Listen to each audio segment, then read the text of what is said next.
podcast is part of the Sports Social Podcast Network.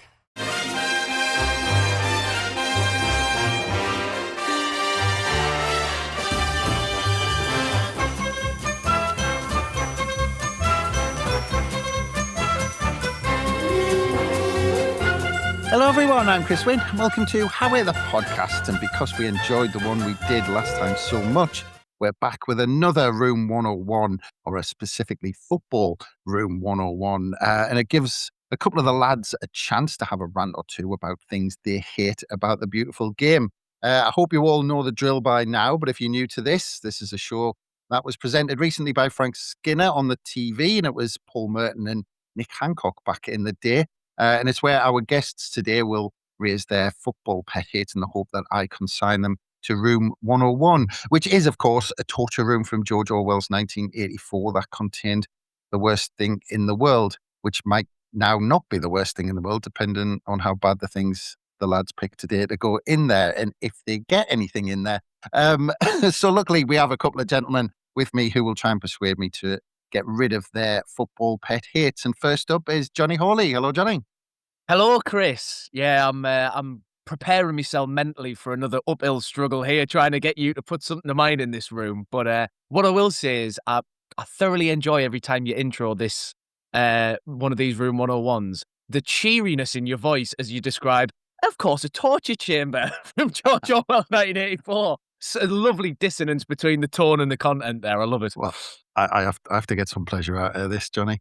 But well, speaking of that, I genuinely felt a little bit bad for not putting any of your picks in because that last one I just couldn't, because then I was going to put my whole game what it was built on, getting free kicks out of strikers like that. Well, I mean, that just proves to the listeners that this is a genuinely fair competition, I would say, because if I'd done any sort of collusion with you behind the scenes, there's no chance I'd have been going, right, I want to put in Chris's signature move into Room 101. That'll be something that'll get him on side. So, yeah, this is a free and honest competition, everyone. It genuinely is, because there's some that the lads send through and I'll just look at it and I'll go, well, actually, they've got to really screw that up for me not to put it in. But there's some where, as you're giving your argument, I'm going either way, or I can hear you maybe say something that I go, oh, actually, hang on a minute, that maybe it can't go in because of this. Or I think there was, because I think Martin blew it on a comment he made about Steve Smelt coming on back in the day, and that got the cogs turning, and actually that knocked him out of one in the end. I can't remember how, but if you haven't listened to those anyway, you can go back and listen to that with Jonny and Martin battling it out to see whose picks went into Room 101 in our last edition. But next up, we have Andrew Smithson. Hello, Andrew. Hello, mate. I was worried about going up against Jonny because he's the Room 101 king. I mean, he's honed his persuasion skills, but I've not heard this latest pod with Martin yet. It sounds as if he took a bit of a drubbing, so I might have a chance today. Who knows? Well, just in case we've got people who haven't listened, I'm not going to give the game away, and to you, actually, Andrew, because you haven't listened. So you can go and listen back to see if he got a drubbing or not. Because yeah, well, I'm not going to give anything away, because I think every hint I give here could give the game away. But anyway, you're a bit of a Room 101 veteran. You've been on here before. Did you get anything in last time? I can't remember. I'm certainly a veteran at twisting about things. You know, I'm always grumbling about something. What was it last time? It was people at the match or something sitting around you, saying things you didn't like. That got me into trouble, Chris. So I'd rather we moved on from that. I had to laugh mine there when Jonny was saying, "Oh, you're cheerily talking about a torture chamber." Before hitting record, we always have a bit slaver on. We were all talking about the League One days and the never-ending 1-1 midweek draws. I mean, if that wasn't a torture chamber, I don't know what is. I mean, I'll tell you what, that was those 4 years or whatever it was. It felt like 40, but that was a Room 101 on all in itself. I suddenly couldn't get out of. I was just going to say, easily something that would get in for any Sunderland fan. If we just put the years of 2017 to 2022 in Room 101, I think that would suit everybody, wouldn't it? Yeah, absolutely. I mean, see, you've now picked your three. You could have had that, just stuck those years in, and then I don't think I would have had much of an argument. What would I do without the memories of drawing 2-2 at Fleetwood away in the pissing freezing cold in January, Chris? What would I do? My first choices for Room 101, I think, would just be Sunderland ever losing and any other team ever having any sort of success or happiness. So yeah, I think that though wouldn't have made for much of an episode. And I think, again, League One days in Room 101 would have just been such a direct hit. The episode would have been done and dusted in 3 minutes. Yeah, it's like my lad. I think his first game, and I remember my first game. And luckily, my first game was Manchester United at Roker Park. Gary Bennett in the last minute scoring the winning goal against the mighty Manchester United. My lad's first game when he was 6 years old, Shrewsbury Town, on a cold midweek night, where we went behind, and Josh Madja had to equalise against Shrewsbury Town. There wasn't anybody within 20 yards of us. And after about 20 minutes, he was shivering because I think it was in December. He was freezing cold. He was asking, his feet were blocks of ice. He was just going, "Can we go?" From about 10 minutes in the game. Obviously, I was saying no and clipping him around the back of the head. But I'm sure Esther Ransom would have had something to say about it. But yeah, he forced him to go through the whole 90 minutes, and we ended up getting a point at home against Shrewsbury Town. But anyway, yes, we need to crack on with this Room 101. And well, as I said, we'll do this across 2 podcasts. So we're going to have 3 rounds, so it's best of 3. And we'll do round 1 in this part. So we need to get straight into it. And we're going to start with your first pick, Jonny.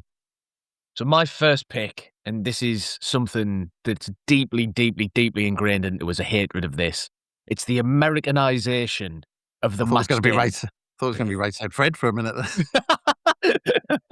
Well, as you're fond of reminding me, Chris, I'm not quite the same vintage as some of the other presenters on this show. So, I don't have the same level of deep cut knowledge. I'm willing to bet we are the only Sunderland podcast that name checks Esther Ranson Right Said Fred in the space of a minute. Yeah, but those, while illuminating choices, are not my choice. My choice is the Americanization of the matchday experience. And I've got a particular bone to pick with Sunderland on this score, actually. This fan cam that's been introduced that happens maybe half an hour or so before kick-off, that kind of time, while the ground's starting to slowly fill up. And they do this, it's like imported straight from baseball or basketball or ice hockey or one of these overblown, over-the-top nonsense, for people with the attention span of a small insect type of setups around American sports. Oh, let's get a camera and let's zoom in on look, there's a guy there stood with a flag. Oh, there's somebody there who's got a thing out asking for somebody's shirt. What are we doing here? Right? I hate it. Anything American needs to get out of our sport right now, whether that's from calling it soccer all the way down to stuff like this. But my reason specifically for choosing the matchday experience is twofold. One, and this is, I think, the most important one for any proper football fan, the matchday experience is sacred. We all know that. You don't mess about with match days. People have the routines. People often, you have a season ticket for a while, you sit in the same spot, you know the people around you, you know where you're going before the match, you know where you're going after the match, all your timings, everything like that. A match day is like a well-oiled machine. And part of the allure of a match day is the match, right? It's the football. It's, okay, there's all of this stuff going on around, but it's all there to facilitate the product on the pitch, the sport itself, the game of football. Why are we trying to get people in the ground for 30 minutes, 60 minutes before kickoff, standing around, milling about, looking at big jumbotron screens? What does that do for anybody? I think it helps to almost take something away from the match day, because now it's the stadium isn't, that classic old image of a young boy or a young girl at the first game. You fall in love when you walk out of the concourse and you see, wow, there's thousands of people in the seats and there's a pitch down there in front of you and there's all these players and staff and coaches, almost looking like insects on the pitch and milling around. And you know, you look around, you see the stands. No. Now you go in, you see some bloody twerp there with a big sign that says, "Oh, can I have your shirt after the game?" And no, that's nonsense. That trivializes everything to do with what makes football so special and magical. And the second part is, if we let the matchday experience start slipping, that's it. They can come for anything they want. How many times have we all, as football fans, rallied against the Super League, foreign match days? Chris, after you rejected that from one of the previous Room 101s. You know, Remember that, actually. I'll take your word for it. the 39th game and all that stuff, you know, playing cup finals abroad. This is how it starts. This is how they get you. It starts small. It doesn't start with, let's come in and turn it into an American sport. It starts small with, let's stick a fan cam before a game, or, you know, whatever it might be. The fan cam's just one thing that sticks out, but that's how they get you. It's the little things that go, and then like a frog slowly boiling in a pot of water, the temperature goes up slowly. You don't feel it until all of a sudden, that's it. You're at boiling point and it's too late to do anything about it. Okay? They want to squeeze everything out of you. The match-going fans, you're just a fat little wallet to them. They want everything from you, and this is how it starts. So everybody be vigilant and put it in Room 101. I really wish we didn't just do audio and we did videos for this, because that was unbelievable. I regret the actions for fat little wallets. I'm not going to lie. Well, I'll tell you what, Andrew, you weren't wrong, actually, because he has perfected his technique of putting this argument together, hasn't he? Oh, it was beautifully done, and I can't disagree with much he said. I mean, I'm going to try, like, you know. I agree that match day is sacred. I think what Jonny's actual problem is, he obviously waved at the camera once, and the cameraman just walked past him, and he was wounded. His little heart broke. But here's another reference, an old reference. Do you know the band Jonny Hates Jazz? I don't think Jonny hates jazz. I think Jonny hates David Bruce. He's just got a problem with David Bruce. He doesn't like the fact that he is a lad who's done well for himself, succeeded in MLS, and it's just a one-man mission to take down our one of our star employees. I think it's a disgrace, Jonny. That's a good comeback. But yeah, I mean, you know, when I think about kind of Americanization, God, I mean, you might not actually remember this, Jonny, unless you've gone back and looked at some of the footage. But the '94 World Cup, I'm thinking about Diana Ross taking penalties and all of that sort of stuff. There you go. This is more fuel to my fire, Chris. But the other thing you might not be able to remember, and Andrew might be able to remember this. Can you remember when Sky the first season of the Premier League, Andrew, and Sky did a big thing, and can you remember the Sky Sports cheerleaders? Not at all, Chris. I don't know what you're talking about. I only ever watched the football, but you were obviously leering at these poor lasses. To be fair, I do remember a bit of a dodgy clip with Richard Keys being very Richard Keys and Andy Gray being very Andy Gray about it. Doesn't sound like them. Does not sound like them at all. But Sky tried to do this 30 odd years ago, and it kind of fizzled out because I think people and to be fair, if you think about you know, cheerleaders on a cold night in Stoke in the middle of winter, you know, obviously, you know, it's probably cruel to make cheerleaders do that on a cold night in Stoke and all that. But so it was never going to work. But Sky did try that. But I get what you mean, because you know, it comes out of years of tradition, doesn't it? This match day experience, and you know, to a certain generation.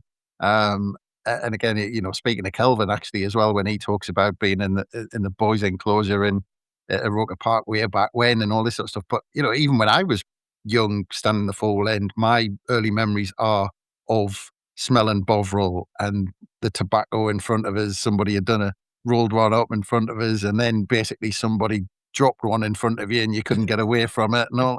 But you know, that's the traditional what I think of my early experiences going to the match. But I'll put this one to you, Jonny.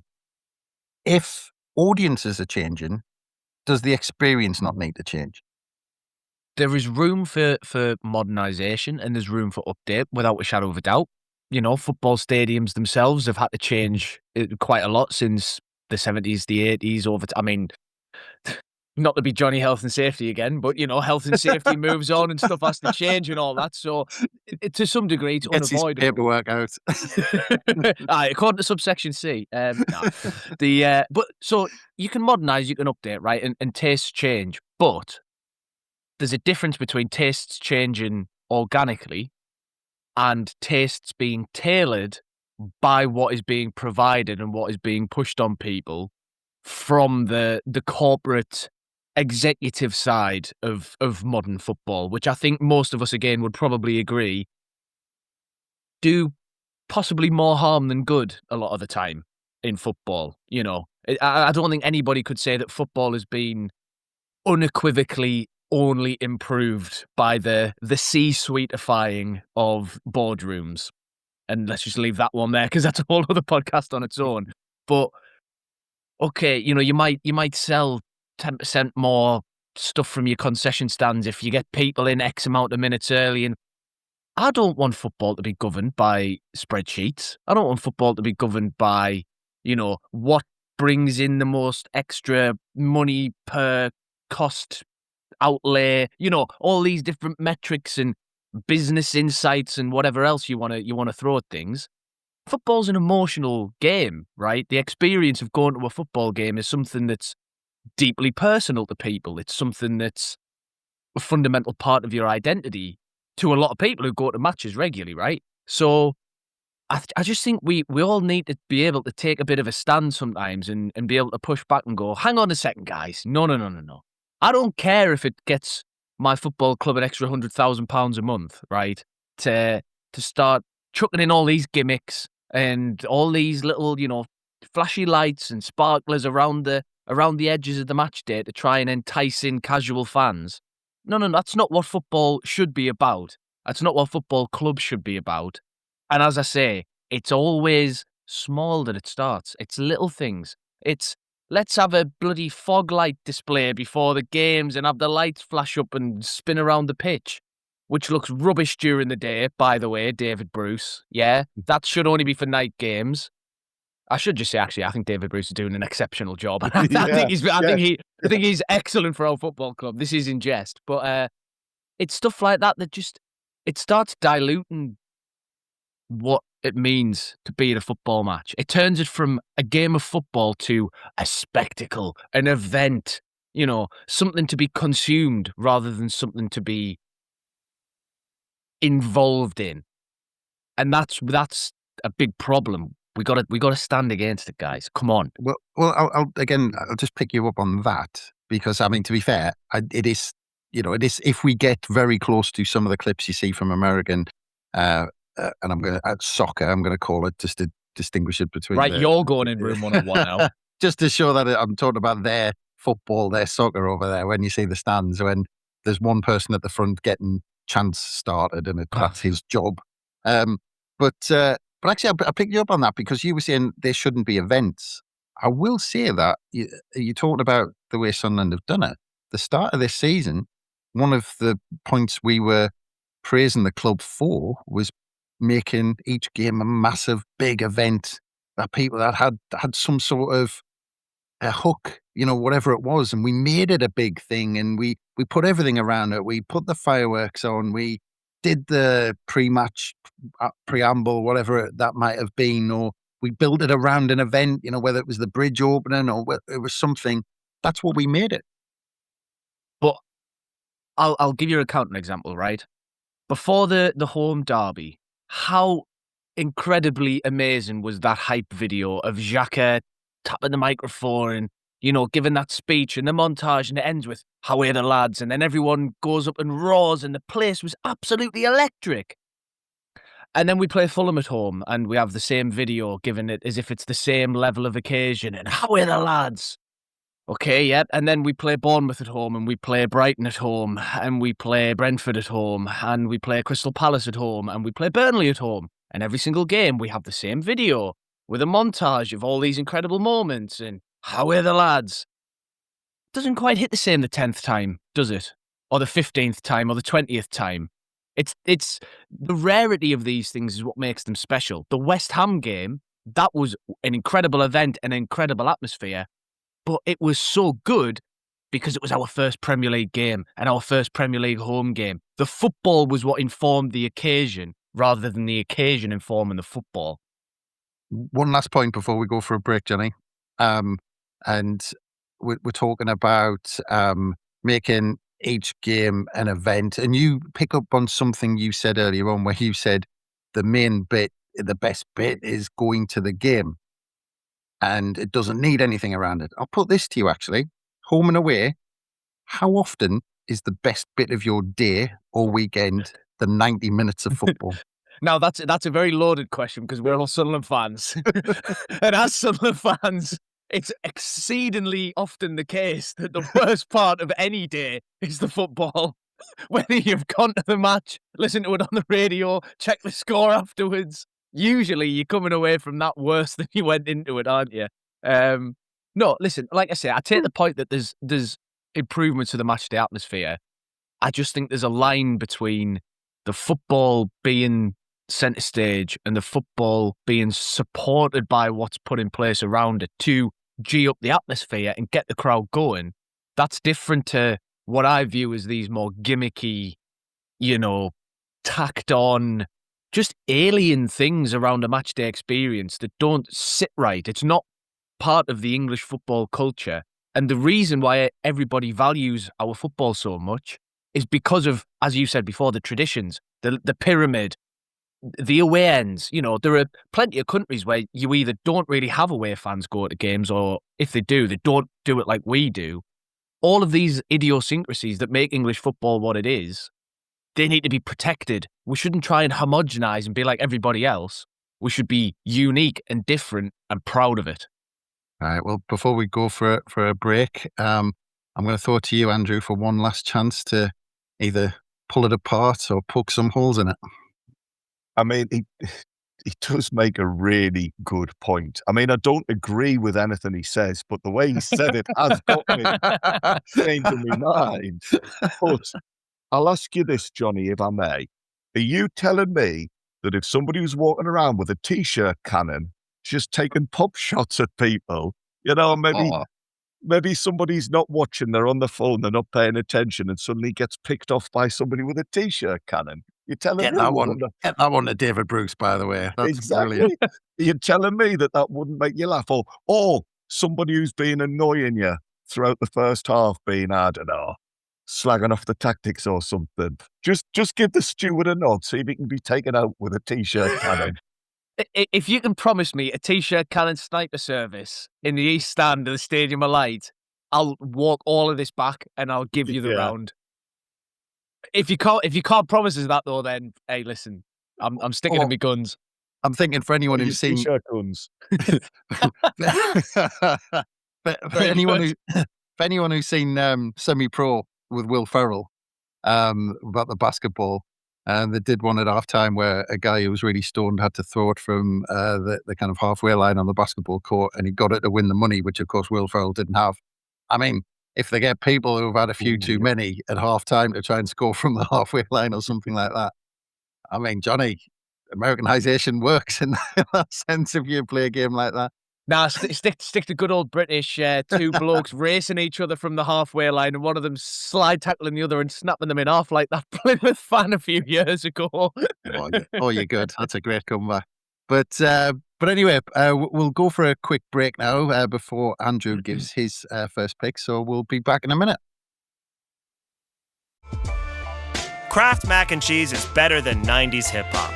We'll remind you of your childhood without making you feel incredibly old. Kraft Mac and Cheese. Best thing ever. And welcome back to How We're the Podcast. And Jonny's had his first pick with Americanization. He doesn't want the Mega Ball to be brought in or whatever it's called, or whatever competition they make up next. But we need Andrew's first pick to go up against Americanization. So what have you got, Andrew? Well, I feel bad because Jonny's had us laughing there and good bit of fun, and I've gone a bit too serious. I think I've got the tone of this well wrong.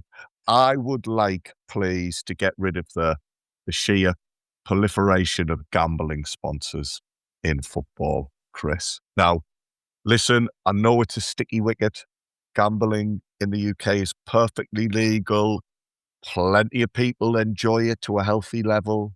I used to fancy a little flutter myself. I used to have like my little acca on a Saturday morning, and no problem with gambling itself. I just think the levels now and the number and the type of gambling adverts and sponsorships football fans are subject to, I just think it's overkill and possibly dangerous to some more vulnerable people in society. That's my fear anyway. You said there the level, the amount, and the type. I mean, is it both of those aspects? I mean, do you think the type is too much where it says "do it now"? Is it that sort of aspect of it, or is it just the sheer amount of it? I think it's both, Chris, because there's so many different ways to. In the past, I would just pick out 5 teams who I fancied might win at home that weekend. You can put a bet now on, like, is a player going to pick his nose? Is a team going to have 5 court? Just everything. And it's the level. And this might make me sound a certain type of person. I don't know what this will make me sound like. But we've got sponsors now that aren't even English. You've got like sponsors on football shirts with foreign languages, and I don't even know what they're saying. And companies who don't do business in Britain, they're not paying any taxes, they're not creating employment.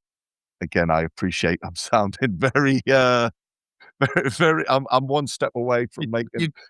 You just want Vaux on the front of the shirts again, didn't you? Basically. Well, either that or he's about to do a PR stunt at Ipswich Town, by the sounds of it.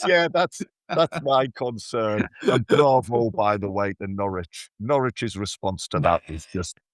kind of pettiness we can all get behind that, innit? Yeah, I think Norwich's PR team have been doing some link-up work with Sunderland, because both clubs this last week have just absolutely skewered their rivals. But no, I mean, listen, Sunderland are one of the worst clubs for it. We've got a foreign sponsor as our front of shirt partner at the moment, who all they're bothered about is eyes in international markets, seeing that brand. They don't sponsor anything in the program. They don't do any community work or anything like that. Our sleeve sponsor is also a gambling company. Now, this might sound a bit daft, but at least they run the odd competition and employ some local people. And I don't know, there's that. Listen, I know all sponsorship is about trying to like be a little bit insidious and try and be friendly and get your custom. But I don't know, just when some of these companies don't even have a license to operate in the UK, you do kind of just think, what we're doing here? Like, people are used to wearing a sponsor that advertises like the local carpet company, or the local butchers, not some company. I love carpets, me. Well, exactly. I think if Sunderland was sponsored by Frank's Factory Flooring, everybody would be happy. I don't know. I just think it's a lot. And listen, there was an article recently.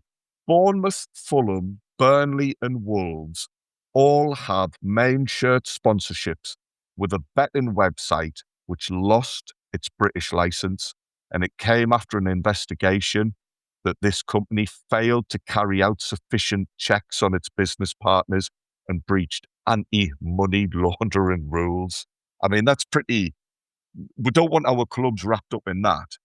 Oh, maybe you do. I don't want my club wrapped up in that.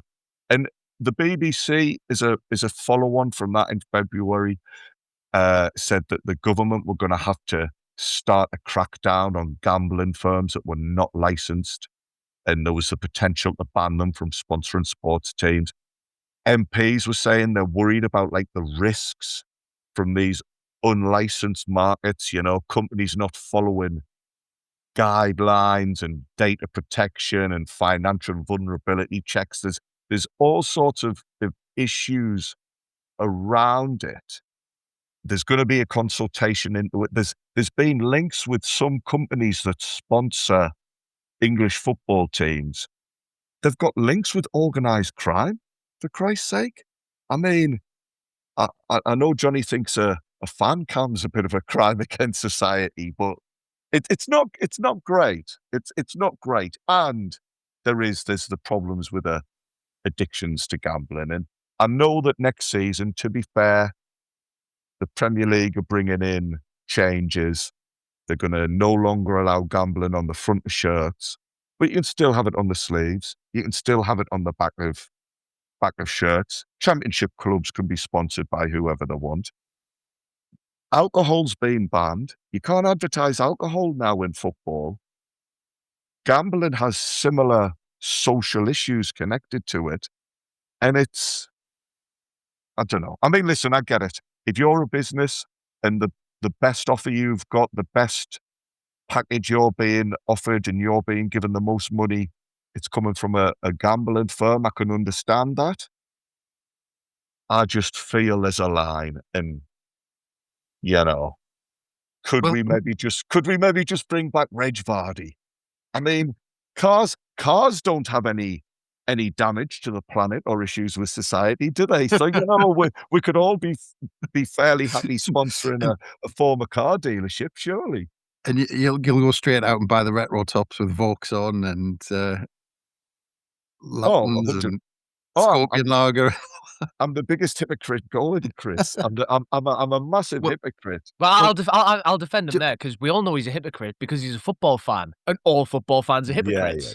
Yeah. And just on that, I suppose it's a good chance for us to, on the hypocritical point, just to say that we don't pick the ads, but of course there will be betting ads on Highway the podcast. And just to go back to the quiz that Andrew hosted, I think, over Christmas, where he began pod by saying sponsored by Livescore Bet. Those words came out of your mouth. That's what put me off the rest of the quiz. I was choking back. So that's why he couldn't count the scores. Exactly. Right. It all makes sense now. I was too busy working out the odds of which one of you was going to win the quiz. No, listen. I mean, gambling. Like I say, it's gambling. There's always been gambling in sport, and I get it, and loads of people love it, and I've got no problem. Just are we maybe now at a level where you cannot avoid it? Well, you talk about the where you went into the foreign companies that's not British. I mean, actually, could you not argue that because the Premier League is so huge, and actually these markets aren't aimed at the British public. Like some of these companies, they're, because as you said, some of the shirts you look at and you go, I have not got a clue who that company is. And actually, is that not preferable to having a William Hill or a Coral or whatever on the front of the shirts? Because actually someone looks at that and goes, I haven't got a clue what that is, but they would know what the British companies are. And of course, that's because gambling's, especially, I think, quite prevalent in some of the Asian countries. Talking about betting on snooker and things like that lately. There's been a lot of stories about that. Those are aimed at those markets. They're not necessarily aimed at the British markets. I don't know whether necessarily that makes it better or worse, but I'm sure a lot of people who look at those shirts or look at what's on the sleeve don't have a clue what it is. And is that not a good thing?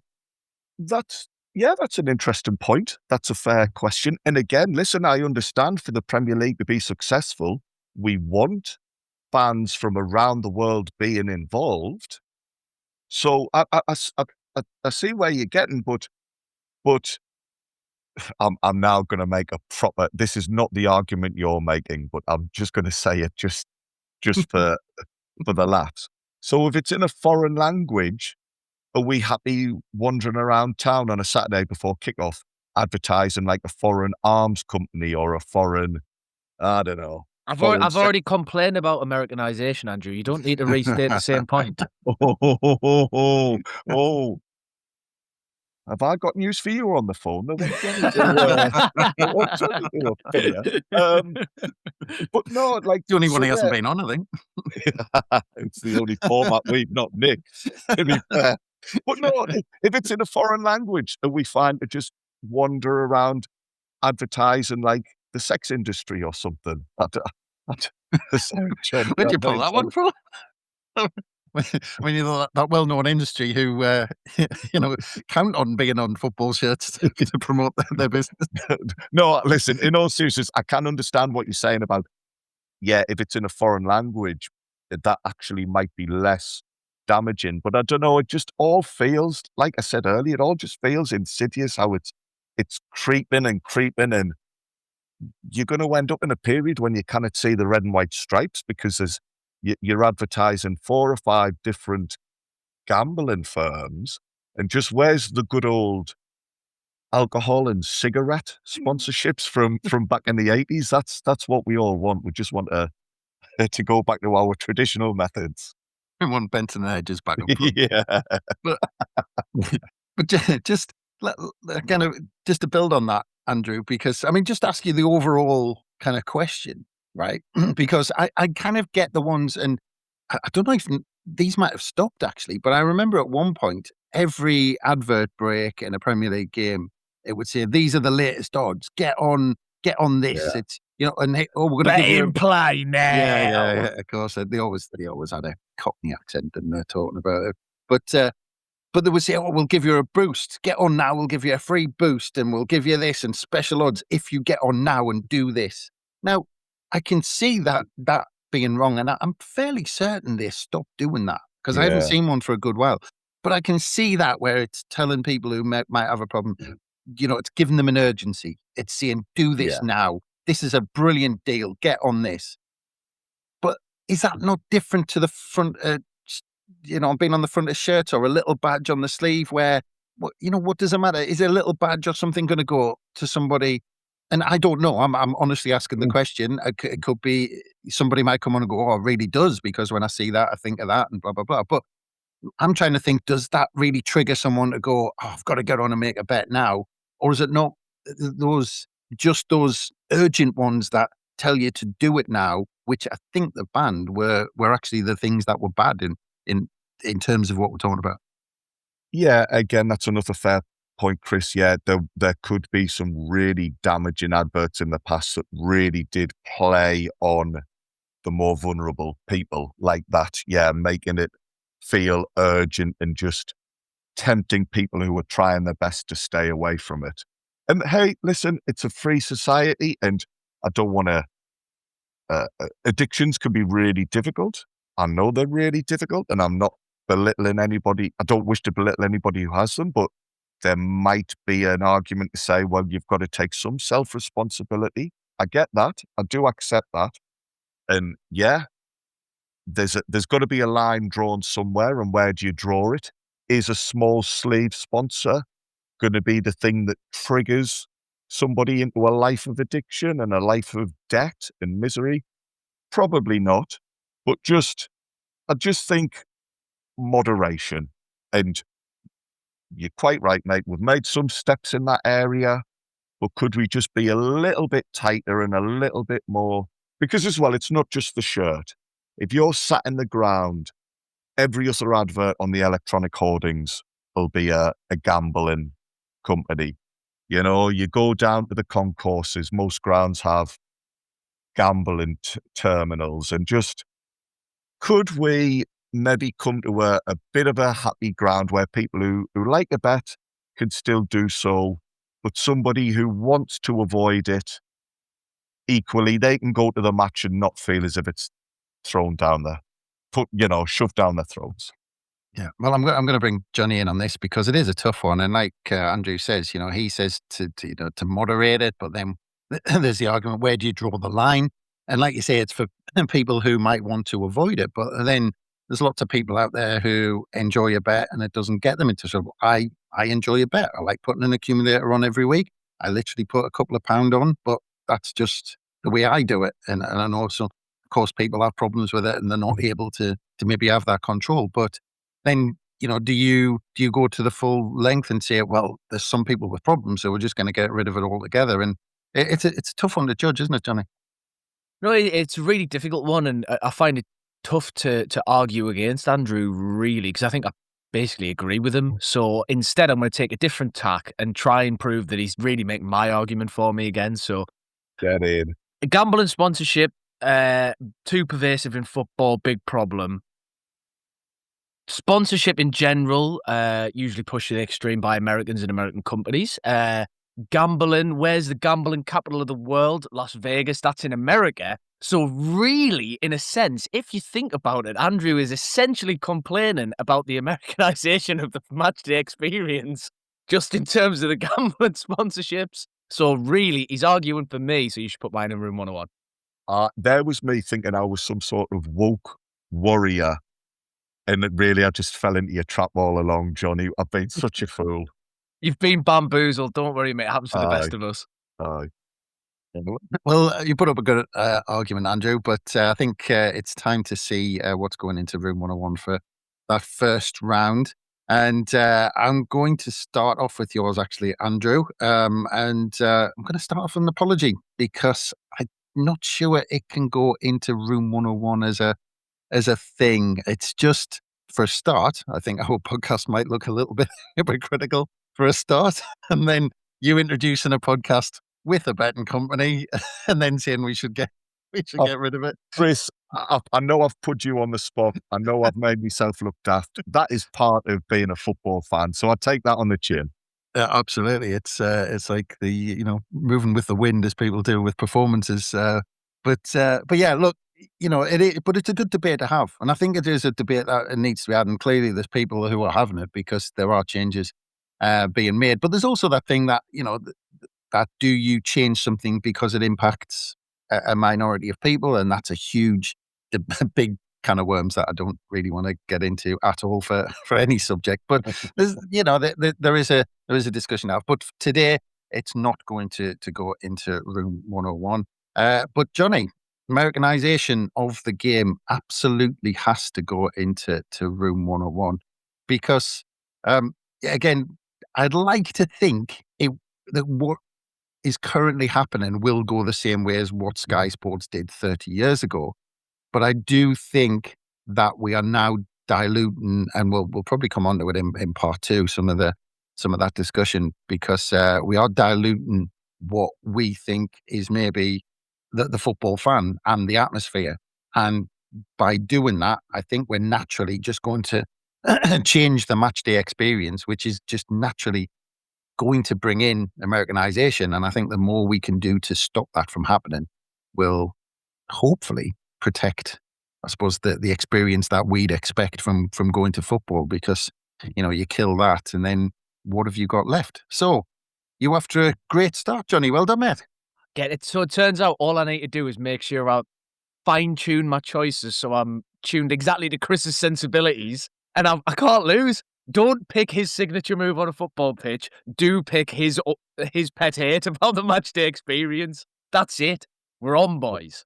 Well, as soon as I start thinking of tobacco, bovril and farts, I mean, you had us right there. I mean, if we lose that, what have we got left, Jonny? Exactly.